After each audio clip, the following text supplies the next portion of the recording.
السلام عليكم ورحمة الله وبركاته. مرحبا بكم في قناة تفاصيل صغيرة. قد تحسم المباريات بالتفاصيل الصغيرة، وقد تحسم البطولات بالتفاصيل الصغيرة. نبدأ حلقة اليوم. في المباريات الأخيرة لبرشلونة اشتهر دفاع برشلونة بنمطين محددين. النمط الأول إنهم ما بيعرفوا يعملوا عملية كشف تسلل، وبعد ما تتضرب عملية كشف التسلل بيتحول المدافعين إلى متفرجين.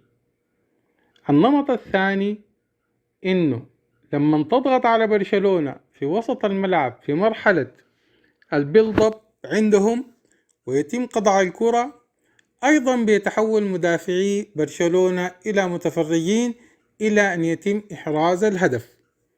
بنشوف الأمثلة في هذه الحلقة، ولنبدأ الحلقة بمشيئة الله. مباراة جيرونا، تمريرة من وسط الملعب.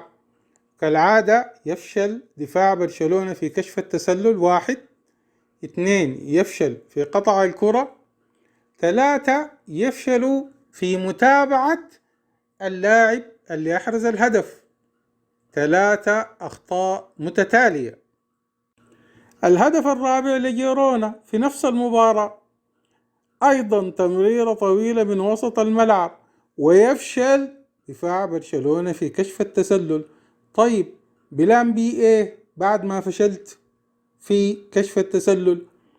ما في تغطية للمهاجم اللي جاي من الزاوية العمياء، يعني ما في أي مسح بصري. مباراة انتر يوروب في دوري الأبطال بتمثل النمط الثاني. تم الضغط على برشلونة في مرحلة البيلد اب، الضغط على راميرو، وتم قطع الكرة وإحراز الهدف. لما ننظر للصورة، حارس المرمى كان يمكن أن يمرر الكرة في الجانب الأيمن. عندك لاعب فاضي تستطيع أن تمرر له، ليه تمرر للاعب مضغوط؟ في نفس المباراة تم الضغط على نفس اللاعب روميرو وقطع الكرة وإحراز الهدف، يعني نفس الخطأ من نفس اللاعب في نفس المباراة.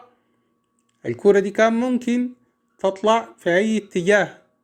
انت ما عندك مهارة انك تحتفظ بالكرة، ما تمسك الكرة كتير. في مباراة الميريا أيضا تمريرة من وسط الملعب ودربكة ووقوف خاطئ وفشل في كشف التسلل، وينفرد المهاجم بالحارس ويقوم بإحراز الهدف.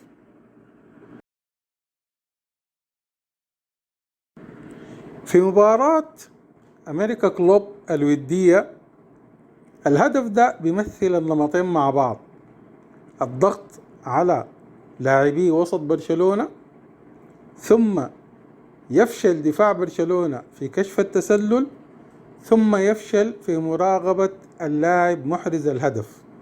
الهدف ده بيمثل كل الأشياء أو النقاط اللي كنا بنتكلم عنها. في نفس المباراة، اللحظة اللي قدر فيها دفاع برشلونة يغطي في كشف التسلل واستلموا الكرة، انضغط عليهم واتقطعت الكرة وتم إحراز الهدف.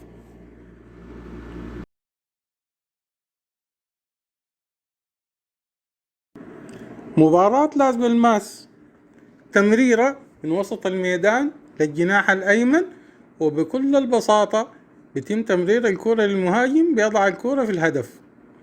لا في رغابة، لا في تكتيك، ما في أي أدوار دفاعية.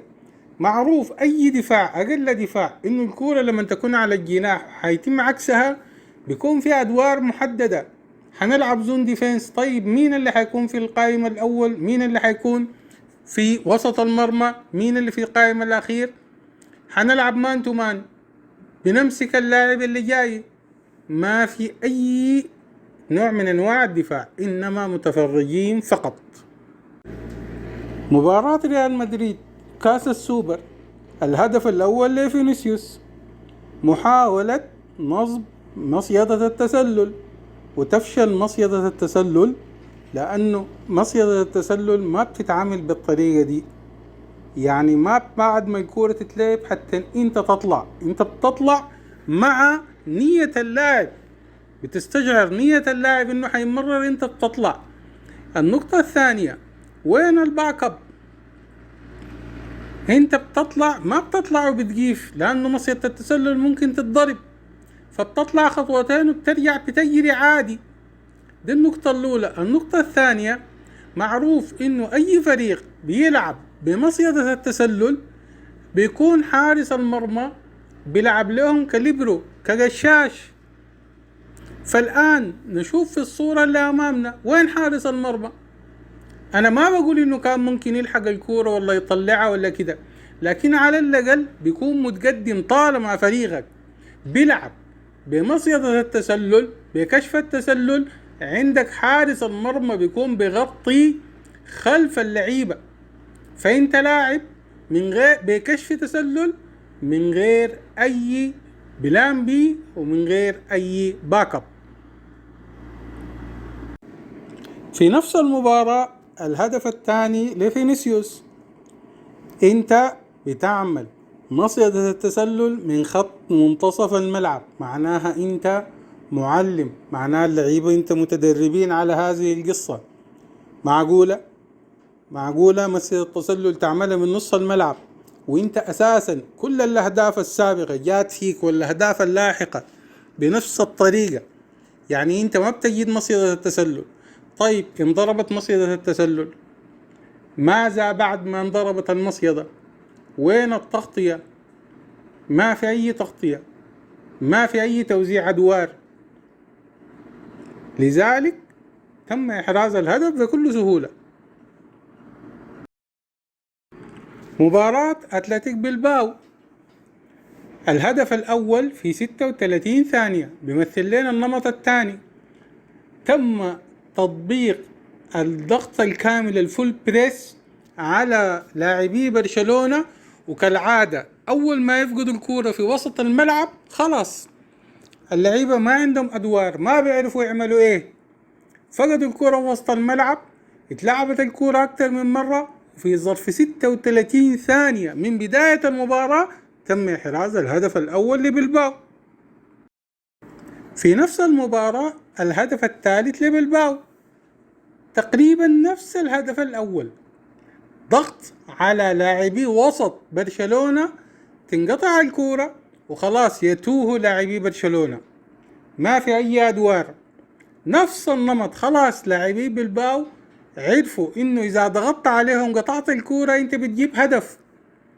مش لاعبي بلباو بس، العالم كله الآن عارف إنه تقطع الكورة من لاعبي وسط برشلونة، تضغط عليهم فول بريس، ضغطت عليهم بنسبة كبيرة جدا انت حتجيب هدف. ختاما، الأخطاء جزء من كرة القدم، لكن تكرار النمط بيعني انه في مشكلة. شافي اعلن انه حيرحل من برشلونة نهاية الموسم ان شاء الله، لكن المدرب دائما اللي بيكون عنده مشكلة في نقطة معينة، مثلا شافي عنده مشكلة في الأدوار الدفاعية، في التكتيك الدفاعي، في الوقفة الدفاعية، دائما بتجيب لك مساعد في الجهاز الفني بيكون متخصص في الدفاع، متخصص في الخطط الدفاعية عشان يغطي لك النقص اللي عندك.